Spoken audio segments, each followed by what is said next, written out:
Hello मेरे प्यारे बच्चों, आप लोगों का क्या हाल समाचार है। जैसे जैसे बोर्ड एग्ज़ाम आ रहा है वैसे वैसे आप लोग को प्रॉब्लम्स हो रहा है, तो मैंने सोचा क्यों ना आप लोगों के सामने एक ऐसा वीडियो लाया जाए, एक ऐसा टॉपिक लाया जाए जो बोर्ड एग्ज़ाम में काफ़ी इंपॉर्टेंट हो। आप लोगों का काफ़ी दिन से डिमांड था सर लेंस मेकर सूत्र यानी पतले लेंस द्वारा अपवर्तन के सूत्र को लाइए, तो मैंने भी सोचा क्यों ना इस टॉपिक को आसान से आसान कर दिया जाए, यानी जब भी आप बोर्ड एग्जाम में बैठे आपको अच्छे से समझ में आ जाए और अच्छे से उसको लिख सकें। इसी के लिए टॉपिक आप लोगों के लिए बहुत ज़्यादा इंपॉर्टेंट है। यही क्वेश्चन बार बार बोर्ड एग्जाम में पूछा जाता है, तो उम्मीद करता हूं कि आप लोग वीडियो को 100% देखेंगे। मेरी गारंटी है यदि आप देखते हैं तो आपका 5 नंबर फिक्स हो जाएगा बोर्ड एग्जाम में। ज़्यादा से ज़्यादा इंपॉर्टेंट टॉपिक है।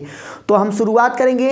हमारा जो टॉपिक है लेंस मेकर सूत्र है, यानी इसको कहते हैं पतले लेंस द्वारा अपवर्तन के सूत्र।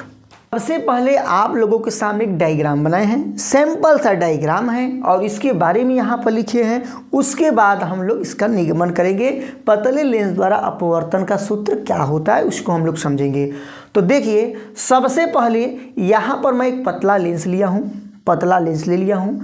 इसके बीच में टी लिखा हूँ, यानी लेंस की मोटाई क्या है, टी है। ठीक, देखो ये दो पृष्ठ है, यानी ये P1 पृष्ठ है, ये P2 पृष्ठ है। पृष्ठ दो हैं, ये इधर का P1 है, इधर का P2 है। यानी जो आपका पतला लेंस होता है दो ही तो मतलब कि दो लोगों से जोड़ के बनाया जाता है। तो एक पृष्ठ P1 हो गया, दूसरा P2 हो गया। उसके बाद इसकी त्रिज्या जो होगा R1 होगा, इधर का त्रिज्या R2 होगा। ठीक, और उसके बाद देखिए इसके सामने एक वस्तु रखा गया है। एक क्या रखा गया है, यहाँ पर O लिख देते हैं। क्या लिख दिए, O लिख दी। इसके सामने एक वस्तु रखा गया है, तो इसका प्रतिबिंब यहाँ पर जाकर बनता है, I डैश पर जाकर बनता है और V डैश दूरी पर, I डैश दूरी मतलब I डैश पर जाके बनता है, यहीं पर प्रतिबिंब है।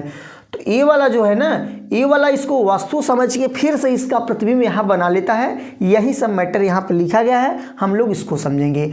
तो देखिए क्या कह रहा है, एक लेंस यल है, ये लेंस है, एक लेंस यल है जिसका पृष्ठ P1 तथा P2 है। मतलब इस साइड वाला जो उसका पृष्ठ है उसका नाम P1 रख दिए और इस साइड वाला जो पृष्ठ है उसका नाम P2 रख दिए। मुख्य अक्ष पर U दूरी पर, यानी ये पूरा पूरा क्या है, मुख्य अक्ष है।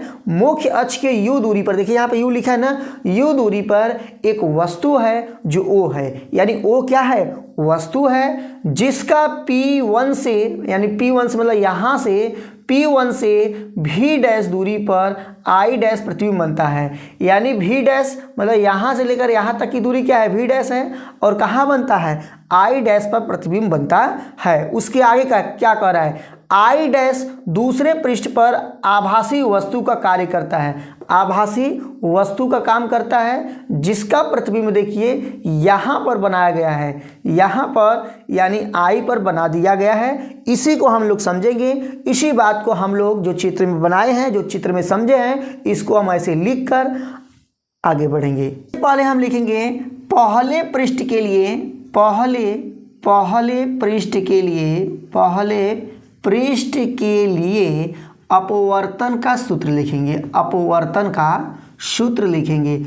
अब देखिए कहोगे अब अपवर्तन का सूत्र क्या होता है सर जी, तो अपवर्तन वाला भी जस्ट वीडियो अपलोड किया गया है, आप लोग उसको जाकर देख सकते हैं। पहले पृष्ठ के लिए अपवर्तन का सूत्र को हम लोग देखेंगे, तो आप लोग डिस्क्रिप्शन में उसका लिंक दिया गया है, आप लोग वहां से जाकर देख सकते हैं। तो अपवर्तन का सूत्र क्या था, अपवर्तन को जो वहां पर सूत्र बताए थे 1/V माइनस 1/U, फिर उसके बाद था N-1/R था। तो उसमें वो था, तो उसी जैसा यहाँ पर देखिए फार्मूला बनेगा।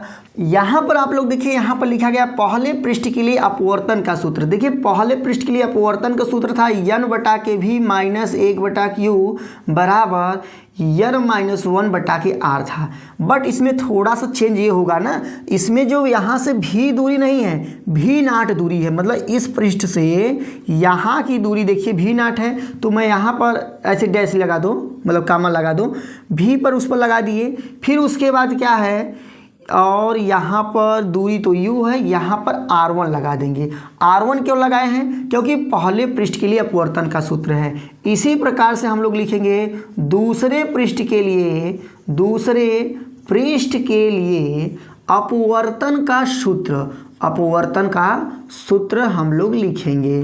तो दूसरा पृष्ठ है अपवर्तन का सूत्र। अब दूसरा पृष्ठ है, इसमें आप लोग एक चीज़ जान जाइए, यन बराबर 1/n होता है, यानी जहाँ पर यहाँ पर यन है इसमें हम लोग 1/n का यूज करने वाले हैं। इसका कारण यह है कि जब प्रकाश पहले माध्यम से मतलब विरल माध्यम से सघन माध्यम में जा रही थी, और जब सघन से विरल में जाएगा तो यन के स्थान पर 1/n कर दिया गया है। अब यहाँ पर देखिए, अब हम लोग इसी में लिखेंगे तो यहाँ पर यन होगा, ठीक है, यन के स्थान पर क्या लिख दें, 1/n लिख दिए, 1/n लिख दिए। अब उसके बाद अब यहाँ पर v डैश है, तो v डैश जो है आपका मतलब क्या है, प्रतिबिंब है। अब यहाँ से थोड़ा देखिए तो देखिए दूसरा पृष्ठ जो है ना ये यही है, मतलब यहीं इसका क्या है, यहीं आपका मतलब प्रतिबिंब बना है, यानी इसका दूरी क्या है, v है। तो यहाँ पर v लिख दिए, यहाँ माइनस 1/u, u का वैल्यू क्या है, u का वैल्यू जो है आपका v डैश है, v डैश है, क्या है, u का वैल्यू v डैश है। भाई यही तो वस्तु का काम कर रहा था, तो यहाँ से लेकर यहाँ तक की दूरी क्या है, v डैश है, यहाँ पर हो गया। फिर यहाँ पर लिखा जाएगा n-1/r2 हो गया। इस प्रकार से हो गया। यहाँ पर लेकिन हमें थोड़ा सा अपडेट करना पड़ेगा। यहाँ पर आप कहोगे अपडेट क्या करेंगे सर जी, तो देखिए अपडेट में हमें करना पड़ेगा, n के स्थान पर 1/n लिखना था ना, n के स्थान पर हमें 1/n लिखना था, तो यहाँ से n हटा के हम यहाँ पर 1/n कर दिए हैं। अब थोड़ा यहाँ पर देखिए 1/n-1 को हम लोग सॉल्व करेंगे तो इसका गुणा इसमें कराएंगे, तो 1/n हो जाएगा। इस चीज़ को आप लोग याद रखिएगा, हम यहाँ पर अभी रखने वाले हैं। तो यहाँ पर मैटर ये है ना, हम पहले n से गुणा कराएंगे, n से क्या कराएंगे, गुणा कराएंगे। तो यहाँ n भी हो जाएगा, यहाँ लिख दीजिएगा n से गुणा करने पर, n से गुणा करने पर आप लोग बताएंगे तो सही से जो चेक करने वाले होंगे समझ जाएंगे। n से गुणा करने पे, n से गुणा कर दिए तो यहाँ भी n लिखा जाएगा, भी ऊपर कामा लगा दिए। यहाँ आप देखिए क्या लिख सकते हैं, 1/n r2 लिख सकते हैं। समझ में आया कि नहीं, यहाँ कैसे लिखे हैं, 1/n r2 लिख दिए। इस प्रकार से हमारा समीकरण 2 तैयार हो जाता है। लेकिन थोड़ा सा इसमें और चेंज कर दें, n से n कट जाएगा, यानी 1/v माइनस यहाँ पर हो जाएगा n/v डैश, यहाँ पर हो जाएगा 1/n अभी n से गुणा किए हैं। इसमें हम लोग क्या किए हैं, जब यहाँ से n से गुणा करेंगे तो यहाँ पर n लिख दिए, n से n क्या होगा, कट जाएगा, यानी यहाँ भी बचेगा 1 - n/r2 बचेगा। ये हमारा समीकरण 2 तैयार हो गया। इसमें आप लोगों को दिक्कत नहीं होना चाहिए। अब हम लोग यहाँ पर ये हमारा समीकरण 1 था, ये हमारा समीकरण 2 है। समीकरण 1 और समीकरण 2 को जोड़ेंगे, बस अब फार्मूला आप लोग के सामने आने वाला है। समीकरण 1 और समीकरण 2 को जोड़ने पर, जब यहाँ पर हम जोड़ेंगे, जोड़ने पर देखिए क्या होता है। सबसे पहले हम समीकरण 1 को लिखें n/v डैश माइनस 1/q, इसको लिखेंगे प्लस 1/v और यहाँ पर माइनस n/v डैश।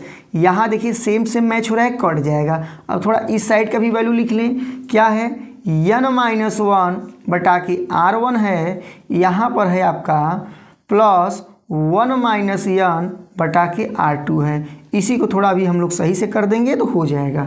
तो यहाँ पर देखिए ज़रा तो अब क्या हो रहा है, ए वैल्यू इससे कट गया तो यहाँ बचेगा 1/v माइनस 1/u लिख दिए।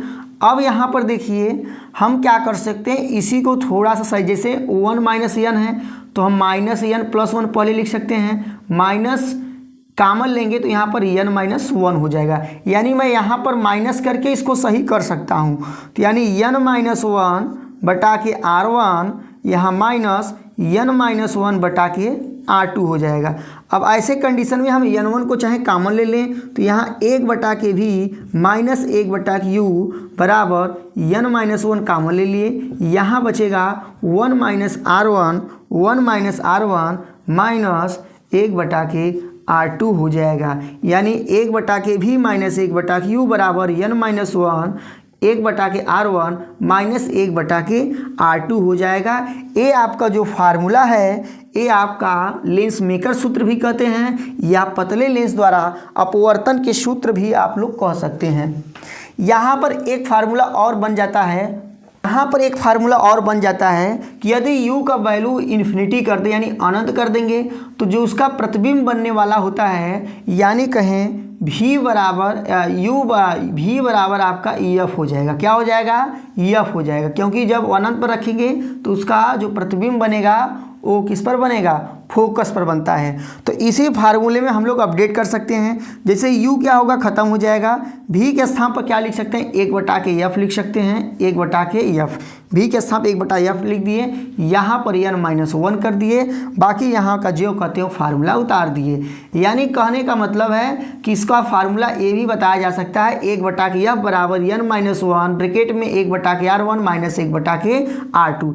ये भी लेंस मेकर सूत्र ही है और ये भी है, लेकिन ये अलग अलग कंडीशन के ऊपर डिपेंड है। आशा करता हूँ, उम्मीद करता हूँ कि आप लोग को वीडियो बहुत अच्छा लगा होगा और जिन छात्रों को, जिन बच्चों को समझ में आ गया होगा तो अपने मित्रों के पास शेयर अवश्य करिए और वीडियो को लाइक करके चैनल को सब्सक्राइब कर दीजिए और एक प्यारा सा कमेंट ज़रूर लिखिए।